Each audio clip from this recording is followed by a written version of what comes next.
मुझे गर्दन दे दो, मैं चीखें सुनना चाहता हूँ। आज के इस वीडियो में आप देखेंगे कैसे ये जाहिल एक तरफ पहले भारत की तारीफें करता था, भारत के बारे में बात करता था अच्छी अच्छी, और आज अपना असल रंग दिखाया इसने। टीवी इतना जितना आज नया है, ये जिस तरह गले फाड़ फाड़ के मुझे गर्दन दे दो, मैं चीखें सुनना चाहता हूँ कर भी हमारे दोस्त हैं, कहते हैं राफेल त्यारा एक नहीं गिरा लेकिन पाकिस्तान के सारे एयरपोर्ट तबाह हो चुके। ये मेरे जो सारे मैं पढ़ता हूँ देखता हूँ। आगे चलने वाली चीमा साहब बात ये है, इन्होंने लिस्ट बनाई थी कि ये हमारे टेररिस्ट जिनको मारना चाहिए। कोई मरा है उनमें से?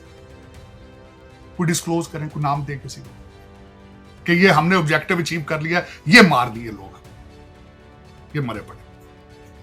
अब वहां पे स्टोरियां बन रही हैं जी। इन्होंने फॉरेन मिनिस्टर ने पहले बता दिया था कि हम मारेंगे, आप पर्दा कर लें, हम मारेंगे। वो कहते हैं हम पर्दा नहीं करेंगे, हम मारेंगे आगे से। उन्होंने मारा। मैं हैरान था, खुदा, मैं यकीन करें हैरान। हमारे प्राइम मिनिस्टर मोदी साहब ने कहा कि हमने टेररिस्ट के ठिकानों पे हमला करना था, तो आगे से पाकिस्तान ने हमारे ऊपर हमला कर दिया। क्यों किया? एक सॉवरेन कंट्री के ऊपर, और वो भी न्यूक्लियर पावर हो, आप उस पर अटैक करें और आप एक्सपेक्ट करें कि मुंह दूसरी तरफ करके सो जाए। वो बड़ी मीम बनी हुई है, उल्टा पाकिस्तान ने हम पे ही हमला कर दिया। मैं हैरान हूं। पाकिस्तान की सारी इंफॉर्मेशन गलत है, लेकिन उधर के मीडिया की सारी इंफॉर्मेशन ठीक है। ये पढ़े लिखे लोग भी ये बातें अमेरिका में भी ये कर रहे हैं। अच्छा, फिर मैंने ये देखा है, ये इंसानी जिबिलत है मेरा ख्याल है। आप जिस तरह की खबर में बिलीव करना चाहते हैं उस पर आप बिलीव करते हैं। जो आपके माइंड को सूट कर रही होती है, आप कहते हैं ये इंफॉर्मेशन ठीक है, बाकी सारे बेवकूफ, बाकी सारे जाहिल हैं, बाकी इंफॉर्मेशन। मैं तो सबको ही रिजेक्ट कर रहा हूं इस वक्त चीमा साहब। उसकी वजह यह है, मैं वापस अपनी टेरिटोरी अमेरिका के अंदर आ चुका हूं, और खुदा का शुक्र है कि मैं वहां से निकल आया हूं 36-37 साल पहले। इस गंद से बच के आ गया हूं जो आज मैंने देखा है। चीमा साहब जो दोनों ममालिक, पहले तो मैं कहता था पाकिस्तान सिर्फ, लेकिन इस दफा मुझे नजर आ रहा है कि सामने कि भारत के अंदर भी जितना गुस्सा, अग्रेशन और जो नफरत है चीमा साहब, वो रेडिकलाइजेशन जो एक्सट्रीम पर है। रेडिकलाइजेशन किसी फॉर्म और शेप में भी ह्यूमन के लिए अच्छी नहीं। चाहे कोई भी हो, चाहे क्रिश्चियन हो, हिंदू हो, मुस्लिम हो, जब वो रेडिकलाइज और रिलीजन बेसिस पे आके दूसरे इंसानों से नफरत करता है और खून देखना चाहता है, which is not absolutely. Cheema साहब दुख है, लेकिन चले। चीमा साहब आपने बताया है कि रजा उल्लाह निजामी मेरी नजर में मर गया है, नहीं मरा है नहीं, उसको खुद ही इन्होंने कह दिया। 2006 में उसने नाकाम हमला करने की कोशिश की थी आरएसएस के हेडक्वार्टर पे। पता नहीं, खुदा जाने आरएसएस कहां से कहां उसका हेडक्वार्टर है, रजा उल्लाह निजामी कौन है। इस तरह के 50,000 लोग हैं इस वक्त। हालत यह है, दुख वाली बात ये करूंगा चीमा साहब, कल आपके इंग्लैंड के फॉरेन मिनिस्टर ने कहा है कि अभी तक इन्होंने हमें कोई प्रूफ नहीं दिया, कोई प्रूफ नहीं। कल का आया था कल का पाकिस्तान आया चीमा साहब, वो भारत जाएगा आगे। उसने कहा अभी तक इन्होंने हमें कोई प्रूफ नहीं दिया जो कश्मीर के हवाले से। चीमा साहब दूसरी एक बात यह है, कल आपके एक जामी साहब हैं, एक आपके एंकर हैं, उन्होंने जाके जहां इन्होंने बम मारे वहां से उसने प्रोग्राम किया। उसने कहा जाके देखो यार, ये देखो सारी जगह ये टेररिस्ट कोई दिखा दें बाढ़ किसी भी। अच्छा, मैं छोड़ दें उस बात, बड़ी खूबसूरत जंग हुई। चीमा साहब जो बताने वाले कहते हैं जो टर्की के ऊपर मिसाइल पे हमला करना चाहिए, ये चल रही खबर। आजरबाईजान के ऊपर हमला करना चाहिए, बांग्लादेश को उड़ा के रख देना चाहिए, नेपाल और बर्मा को खत्म कर देंगे।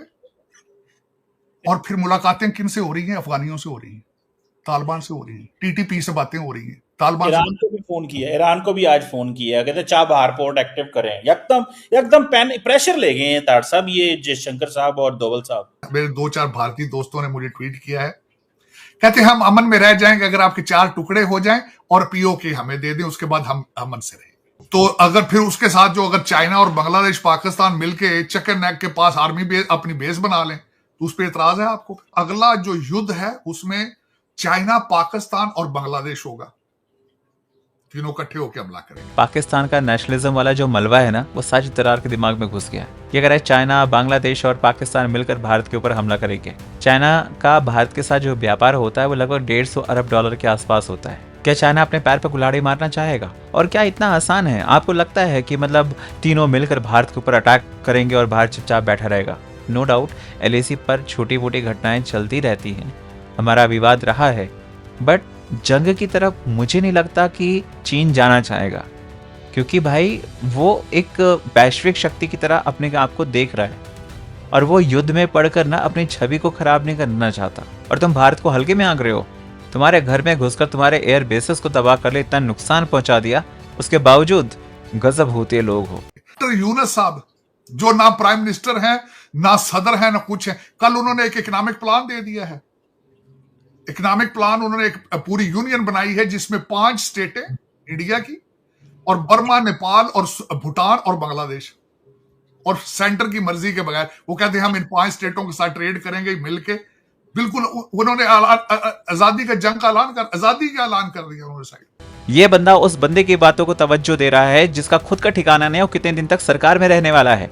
आज बांग्लादेश की हालत देख लो, वहां पर स्टूडेंट से लेकर सरकारी कर्मचारी सब के सब वहां पर विरोध कर रहे हैं और यूनुस को हटाने की मांग कर रहे हैं और जल्द ही ये बोल रहे हैं कि भाई इलेक्शन करवाओ। और भाई ये यूनुस जिसका भी प्रोडक्ट होएगा ना, बहुत जल्द इसका टाइम फिक्स होने वाला है, बस देखते जाओ आप। आपने 2 चीजें ज़हन में रखिएगा। अगर आपने ऐलान कर दिया है कि Balochistan is a republic now, तो ये ज़हन में रखिएगा खालिस्तान की आजादी का ऐलान भी कोई करवा सकता है या हो सकता है, खुदा ना ये ना करे। तीसरी बात है मणिपुर, आप अपनी जरा देखें।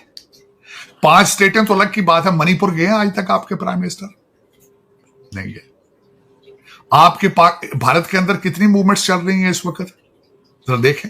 चीमा साहब मैं खुद गवाह हूं, हिंदी लोग बोलते नहीं है कई स्टेटों के अंदर, जानबूझ के नहीं बोलते हिंदी। वो अपनी जबान नहीं बनाते, लिखते करते, को कहते नहीं जी इस we have nothing to do with India, we have nothing to do with it. Communist governments हैं भारत के अंदर इस वक्त की। दूसरी बात है चाइना अब नक्शे फिर दोबारा तब्दील कर रहा है।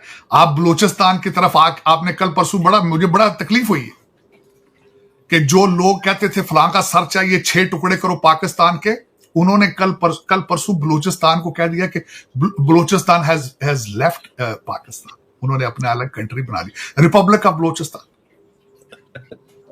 लेकिन अगर आप रिपब्लिक में छोड़िए, अगर आप if you have a right to declare Balochistan as a country, Pakistan has a right to say the Khalistan is a separate country as well. भाई जो ये गद्दारों वाली हंसी है ना, इस पर खून खौल उठता है। और रही बात, भारत ने ऐलान नहीं किया बलूचिस्तान की आजादी का, बलोचों ने खुद किया है कि वो पाकिस्तान का हिस्सा नहीं है। खबरें तो आप देखते हो ना, खबरें तो पढ़ते होंगे ना, क्या ये नहीं देखा गया आपसे? और इमरान खान ने पहले ही पाकिस्तान के टुकड़ों का ऐलान कर दिया था। ये हमारी तरफ से नहीं हुआ है। आपके इमरान खान जो कि जेल में बंद है आज, ठीक है, उसने पहले ही बोला था कि पाकिस्तान के टुकड़े होने वाले हैं। हम कौन है वही करने वाले? वो पाकिस्तान खुद टूटेगा